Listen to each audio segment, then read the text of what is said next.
Hi అందరికీ అందరు ఎలా ఉన్నారు? బాగున్నారా? ఏంటక్క గిన్నెలన్నీ బయటేసిన మళ్ళీ ఏం చేస్తున్నావేంటి అనుకుంటున్నారా? ఇల్లు క్లీన్ చేస్తున్నాను. ఎందుకంటే మా బావ అయ్యప్ప మాల వేసుకుంటున్నాడు.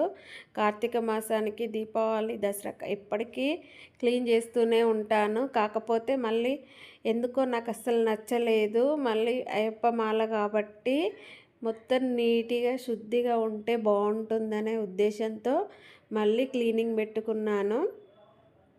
మార్నింగే బెడ్షీట్స్ అన్నీ వాష్ చేశాను. అవన్నీ ఆరేలోపు ఇల్లు క్లీన్ చేద్దామని. ఎందుకంటే మనం ఈ రోజులు ఈ దీపావళి ఈ కార్తీక మాసం మధ్యలో నాన్ వెజ్ వండుకుంటాం కదా, అందుకే మళ్ళీ ఒక్కసారి మొత్తం క్లీన్ చేసుకొని ఉంచుకున్నాం అనుకో బాగుంటుంది. ఆ క్లీనింగ్ మధ్యలోనే బయటికి వెళ్ళాల్సి వచ్చింది. మా పెద్దోని దగ్గరికి వెళ్ళి బుక్ స్టాల్కి వెళ్ళాను. ఎందుకంటే వానికి బోర్డు కావాలంట రాసుకోవడానికి. అప్పట్లో మనం చదువుకున్నప్పుడు అసలు ఇలాంటివి లేనే లేవు. వీళ్ళకి పెట్టే చదువుల ఖర్చులు మాత్రం నేను ఇంటర్ కూడా చదివిన. ఒక ఇయర్ ఫీజుతో నేను ఇంటర్ మొత్తం కంప్లీట్ చేసిన. అలాంటి చదువులు వీళ్ళ చదువులు చూస్తే నాకే మస్తు అదైపోతుంది.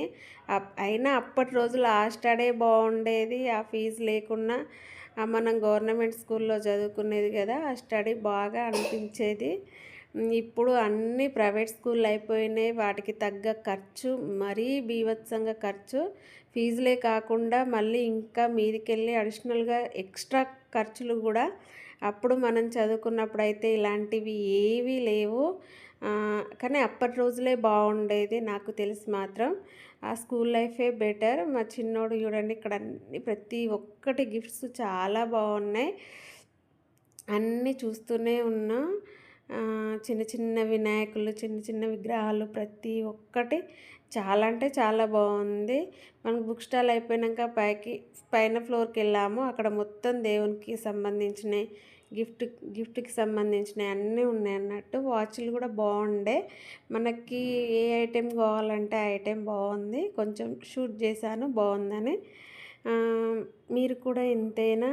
నాకు వీళ్ళ స్టడీ, వీళ్ళ చదువులు, అమ్మో ఆ రోజుల్లో ఇంత ఖర్చులు ఉంటాయి. మన అమ్మ వాళ్ళు ఎక్కడ భరించే వాళ్ళో ఏమో. మిడిల్ క్లాస్ వాళ్ళకి ఇంత ఖర్చులు పెట్టాలంటే అస్సలు అది కాదు.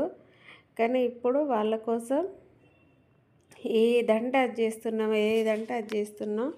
నేను చూడండి ప్రతి ఒక్కటి ట్రై చేశాను. ఏది బాగుంది, ఏది ఎప్పుడన్నా తీసుకోవడానికి సడన్గా మనకి గుర్తు రావాలి కదా, ఇక్కడ ఇది ఉంది, ఇక్కడ తీసుకుంటే బాగుంటుందని. అందుకే ప్రతి ఒక్కటి చూస్తున్నాను. కానీ చాలా బాగున్నాయండి. ప్రతి ఒక్కటి చాలా బాగుంది. నేను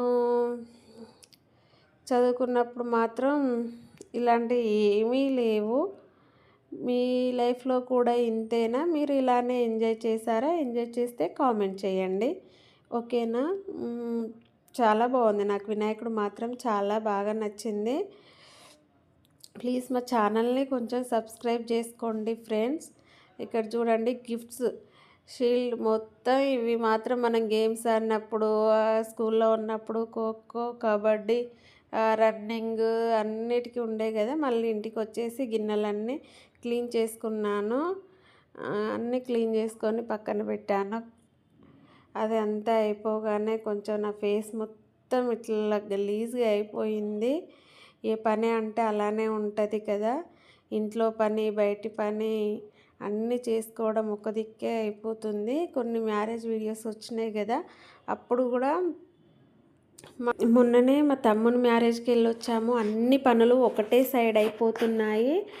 కొంచెం నీరసం అనిపిస్తుంది. అక్కడ మ్యారేజ్కి వెళ్ళి రాగానే బట్టలు పిండుకోవడం, రూమ్ క్లీనింగ్, ఇవి వచ్చి 2 days అవుతుంది. 4 days నుండి ఈ పనే సరిపోతుంది. ఎందుకంటే మనం శుద్ధిగా ఉండాలి, ఇల్లు శుద్ధిగా ఉండాలి అంటారు కదా. అయ్యప్పమాల వేసుకున్నప్పుడు ఖచ్చితంగా అన్నీ క్లీన్గా పెట్టుకోవాలండి. నాకు మాత్రం అలవాటు, ఎప్పటికీ అలానే చేస్తాను నేను. ఆల్మోస్ట్ అయిపోవడానికి వచ్చింది. ఇల్లు మొత్తం క్లీన్ చేసుకున్నాను. మొదటగా నా ఛానల్ని ఎవరైనా చూస్తే ప్లీజ్ సబ్స్క్రైబ్ చేసుకోండి. ఖాళీగా ఉండి ఏం చేయలేం కదా, బయటికి వెళ్ళి ఏమన్నా సంపాదించాలంటే, పిల్లలు చిన్నవాళ్ళు, అందుకే యూట్యూబ్ స్టార్ట్ చేశాను. మీరు నన్ను ఆదరిస్తారని కోరుకుంటున్నాను. ప్లీజ్ అండి నా ఛానల్ని సపోర్ట్ చేయండి. మీరు నన్ను ఎంకరేజ్ చేస్తే రోజు వీడియోస్ చేయడానికి ఇంట్రెస్ట్ వస్తుంది. ప్లీజ్ ఫ్రెండ్స్, నా ఛానల్ని మాత్రం సబ్స్క్రైబ్ చేయండి, లైక్ చేయండి. ఇంట్లో ఉండి ఏం సంపాదించలేం కదా, అందుకే యూట్యూబ్ అన్న మనకు కొంచెం ఆదాయంగా ఉంటుందని. Okay, bye.